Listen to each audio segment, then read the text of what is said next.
My phone rang, and it was one producer by the name of Todd Garner, who I knew and loved very well. And he said to me, remember the script Playing with Fire, which I had read Incarnation years ago, and sent it to me. I read it in London in between rehearsal, and I fell in love with it. I loved everything about the concept of how wild fire can be and how wild kids can be. I love the idea of a group of smoke jumpers who are sort of the Navy SEALs of firemen who can fight and control anything, not being able to win against these three kids. I'm a dad, so a lot of what I read in the script are things that I can personally relate to. And obviously, I'm built like John Cena, so I knew that there was a calling for me to work with him, because I look in the mirror sometimes, I'm like, am I looking at me, Andy Fickman, or am I looking at John Cena? I felt the only way I could control the situation was to have John Cena next to me, and then I'd know, no, I'm looking at me, Andy Fickman. Playing with Fire is you take a hardened group of smoke jumpers and they come across a group of kids who are separated from their parents, as they've been told, and they have to hold those kids until the parents can arrive, which is about a long weekend. And comedy ensues, heart ensues, drama ensues, action ensues, adventure, a lot of ensuing ensues. There's a really sweet balance, because it is a movie, I think, for all ages. But sometimes when you say that, that feels like you're trying to appeal to everyone. I think we're just a feel-good movie. When I think of movies like Three Men and a Baby, when I think of movies like Parenthood, these are movies that I've long just been some of my favorites. And the idea to explore that world here tonally was easy for us to dive into. When you're dealing with family and how families come together, it's almost when you least expect it. And I feel that's a lot of what our movie is. We see it through the eyes of these characters, through John Cena and the other smoke jumpers. They were not prepared for what was going to happen when these kids enter their lives. And conversely, these kids weren't prepared to trust adults through everything that eventually you'll learn that they have gone through. And so you've got a lot of people not prepared to trust, whose walls are up very high, and they got to let their walls down. Jake being numero uno, he is soup. He is the superintendent. He is the boss. Everything happens for Jake. Right underneath him, his right hand and left hand man is Mark, played by the brilliant Keegan-Michael Key. He's the guy who's always there, even when you're not calling him. So it takes no moment in time for him to appear with whatever instrument you need. You need a map, he's got it. Need a compass, you got it. Need a fire extinguisher, Johnny on the spot. And he's fiercely loyal. And in the movie, we learn what that loyalty stemmed from.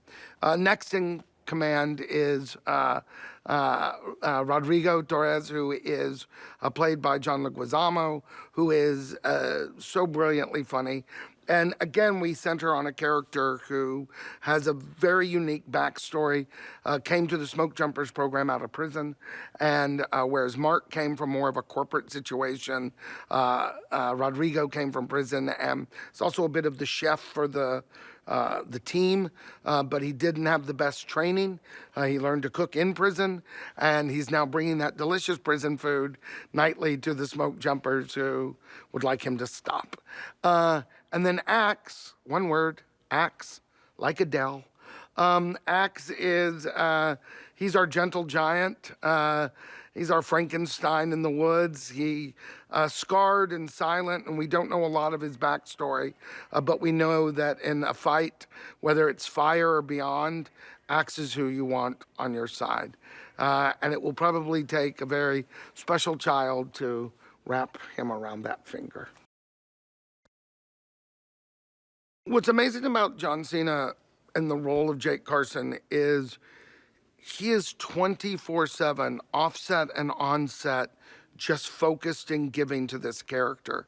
And the character is kind of written to be this sort of commander of a unit ready to go to battle. And you just look at John and you know, oh, that's him. As a comedic actor and as an actor, he has such vulnerability that you don't always see, and this movie is pulling it out left and right.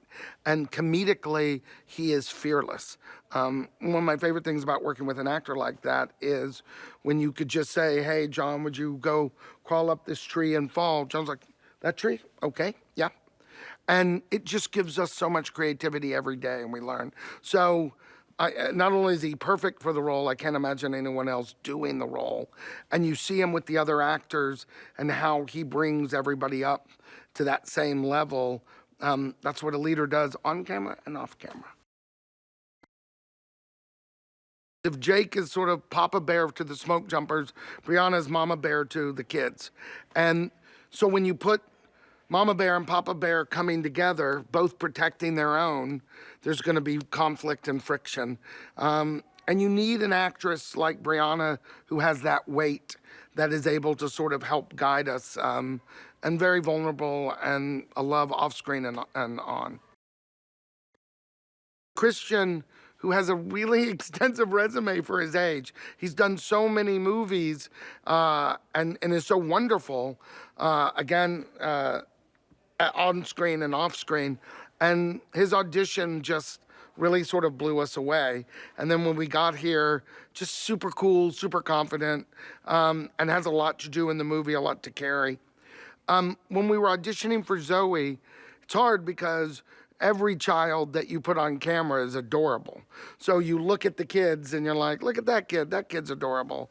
That kid's adorable, that kid's adorable. Finley, not just adorable, spot on, special.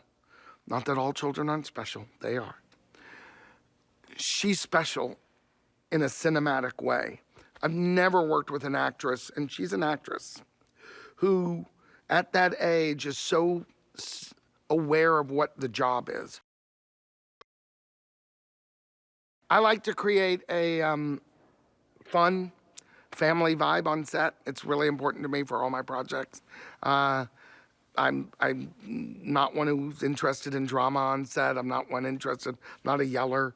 And so I think when you create that environment for the cast and the crew, and it's one family, it's just a happy vibe. Everybody's having a good time on set. Hopefully they're telling you they're having a good time. But that to me is the most important thing as a director, to start it sort of starts from the top and has to move down. And I feel like creating that vibe on set is super helpful. It's something that can be enjoyed by the whole family. Whoever's there watching it, we're gonna give you something that you're gonna enjoy.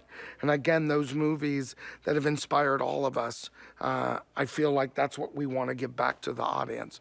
But I think that they're gonna have their heart touched. I think they're gonna laugh very hard. I think they're gonna high five each other. I think they're gonna wanna go get a bull mastiff. I think they're gonna have a great time. You're gonna wanna hug this movie. You can't, that's weird, but you're gonna wanna hug it.